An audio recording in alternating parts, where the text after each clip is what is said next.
Good morning बच्चों। आज हम पढ़ लेते हैं व्याकरण। हिंदी का एक चैप्टर हो चुका है, तो हम अब इसमें व्याकरण का एक चैप्टर पढ़ लेते हैं। तो व्याकरण में हमारा पहला पाठ है भाषा, बोली, लिपि और व्याकरण। तो भाषा किसे कहते हैं? मन के भाव तथा विचारों के आदान प्रदान का माध्यम भाषा कहलाता है। हम अपने मन के विचारों को एक दूसरे के सामने व्यक्त करते हैं और दूसरों के विचारों को समझते हैं। भाषा के द्वारा ही समझते हैं, बोलकर समझते हैं, इशारे के द्वारा भी समझते हैं और लिखकर भी समझते हैं। तो भाषा के 3 रूप माने गए हैं: लिखित भाषा, मौखिक भाषा और सांकेतिक भाषा। लिखित भाषा हम एक दूसरे के विचारों को लिखकर व्यक्त करते हैं और हम भी अपने विचारों को लिखकर ही दूसरों के सामने रखते हैं, या दूसरों के विचारों को लिखा हुआ को हम पढ़कर भी उनके विचारों को समझते हैं। ये भाषा का लिखित रूप है। पत्र पत्रिकाओं में, पुस्तकों में, कापियों में सब हम लिखकर भी समझते हैं। ये भाषा का लिखित रूप कहलाता है। और हम दूसरों की बातों को मुंह से बोलकर एक दूसरे के सामने व्यक्त करते हैं, वो भाषा का मौखिक रूप कहलाता है। ठीक है। तो भाषा के 3 रूप माने गए हैं: लिखित भाषा, मौखिक भाषा और सांकेतिक भाषा। लिखित भाषा में पत्र पत्रिकाएं हैं, पुस्तक हैं, कापियां हैं, सब जैसे यहाँ पर लिखा हुआ है, इसको हम पढ़कर भी समझ जा रहे हैं और समझते हैं। उसी प्रकार से अब मौखिक भाषा है, तो मौखिक भाषा बोलकर एक दूसरे की भावनाओं को समझना मौखिक भाषा कहलाता है ना। अब चलते हैं सांकेतिक भाषा पर। तो सांकेतिक भाषा इशारे के द्वारा संकेत करना, इशारा करना। जैसे गूंगे बहरे लोग सांकेतिक भाषा का प्रयोग करते हैं। हम भी कभी कभी कहीं कहीं पर इशारे के द्वारा भी किसी को कुछ बुलाते हैं, कुछ कहते हैं। इशारे के द्वारा भी फिर समझ में आ जाता है कि हाँ, कोई कुछ बोल रहा है, बुला रहा है। ये हम भी कभी कभी प्रयोग करते हैं। ठीक है। ये तो हो गया भाषा। अब चलते हैं बोली पर। तो बोली किसे कहते हैं? बोली भाषा में तो साहित्य का प्रयोग होता है, व्याकरण का प्रयोग होता है। ठीक है। लेकिन भाषा में साहित्य का प्रयोग नहीं होता, व्याकरण का प्रयोग नहीं होता। बोली में साहित्य और व्याकरण का प्रयोग नहीं होता। भाषाओं में साहित्य और व्याकरण का प्रयोग होता है। ठीक है। साहित्य की रचना होती है भाषा के द्वारा और व्याकरण सम्मत होती है। भाषा मानक होता है, शुद्ध होता है, सही होता है। और बोली सीमित क्षेत्र में थोड़े से लोगों द्वारा बोली जाने वाली भाषा का स्थानीय रूप कहलाता है। बोली में 10-15 किलोमीटर की दूरी में अंतराल में बोली का रूप भी बदल जाता है।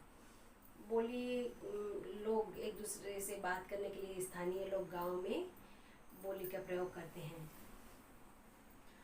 अब चलते हैं हम लिपि पर। तो मौखिक ध्वनियों को मुंह से हम जो बोलते हैं, ध्वनि जो भी हमारे मुंह से ध्वनि निकलती है, आवाज़ निकल रही है मेरे मुंह से, तो जो हम बात करते हैं तो वो हो गया ध्वनि। तो बात में जो ध्वनियाँ निकल रही है उसमें कुछ शब्द बनकर ही तो ध्वनि निकल रही है। हम कुछ शब्दों का प्रयोग कर रहे हैं बोलकर, है ना, वाक्यों का प्रयोग कर रहे हैं, तो वो क्या है, ध्वनियों के माध्यम से हो रहा है। तो ध्वनियों को लिखित रूप में प्रकट करने के लिए निश्चित किए गए चिन्हों को, जैसे मैं बोल रही हूँ आज, हम, तुम, तो आज में हम किस ध्वनि का प्रयोग कर रहे हैं? आज बोल रहे हैं तो आ में आ की मात्रा, अ एक ठो क्या हो गया, वर्ण हो गया। अ में आ की मात्रा और ज, तो ये क्या हो गया, वर्ण हो गया। तो ये एक निश्चित चिन्ह है। ये हमको समझ में आता है कि अ है, ये आ की मात्रा है और ये ज से जहाज है। तो ये हम दोनों को जोड़ दिए तो बन गया आज। एक निश्चित चिन्ह है, ध्वनि है। इसके माध्यम से हम भाषा का प्रयोग करते हैं। एक एक वर्ण को जोड़कर हम शब्द बनाते हैं। जैसे का में आ की मात्रा और प्लस म कर दिए तो ये हो गया काम। तो एक एक शब्द से को जोड़कर हम शब्द बनाते हैं और शब्दों से वाक्य की रचना होती है। और ध्वनि मतलब है निश्चित चिन्ह। जैसे का बोली तो ये समझ में आ रहा है, का मेरे मुंह से जो ध्वनि निकल रही है का की, उसका निश्चित चिन्ह है, ये क है, ये आ की मात्रा है, तो हमको समझ में आ जाता है का। तो ये हम समझ लेते हैं लिखने से कि ये का है। और ये एक ठो निश्चित चिन्ह बनाए गए हैं भाषा को बोलने के लिए, निश्चित चिन्हों का प्रयोग किया जाता है। उन्हीं चिन्हों को हम पढ़कर समझ जाते हैं कि ए ग लिखा है, ए लिखा है गए। और जैसे लिखित लिखा है, रूप लिखा है, तो हम ये चिन्हों को समझ जाते हैं कि ये ल है, कि ये म है, ये स है, ये ज है, ये आ है, ये ह है, ये र है, जो भी है लिखा हुआ चिन्ह है, उसको मौखिक ध्वनियों को लिखित रूप में प्रकट करने के लिए कि ये निश्चित किए गए चिन्हों को, चिन्हों मतलब वर्णों को क्या कहते हैं, वर्णों को लिखने के ढंग को लिपि कहते हैं। हर भाषा की अपनी अलग अलग वर्ण होती है, अलग अलग लिखने का तरीका होता है, अलग अलग पहचान है भाषाओं को लिखने के लिए। तो हम देवनागरी लिपि का प्रयोग करते हैं। तो हमारा है, जैसे हम अ ऐसा लिखते हैं, हाँ, म ऐसा लिखते हैं, क ऐसा लिखते हैं, तो सभी भाषाओं की अपनी एक लिपि है, पहचान है लिखने का, अ म ज स जो भी है। तो इन्हीं लिपियों के द्वारा हम अपने भाषाओं को समझते हैं और प्रयोग करते हैं। तो हमारी हिंदी भाषा की लिपि है देवनागरी लिपि। जैसे संस्कृत में भी देवनागरी लिपि का प्रयोग किया जाता है, गुजराती में भी देवनागरी लिपि का प्रयोग किया जाता है, मराठी में भी देवनागरी लिपि का प्रयोग किया जाता है। कई भाषाओं में देवनागरी लिपि का ही प्रयोग किया जाता है। पंजाबी का गुरुमुखी लिपि, इसी प्रकार से अलग अलग भाषाओं की अपनी अलग अलग लिपि और पहचान होती है। हमको तो खैर सब भाषाओं का नॉलेज नहीं है, सब भाषाओं का ज्ञान नहीं है ना।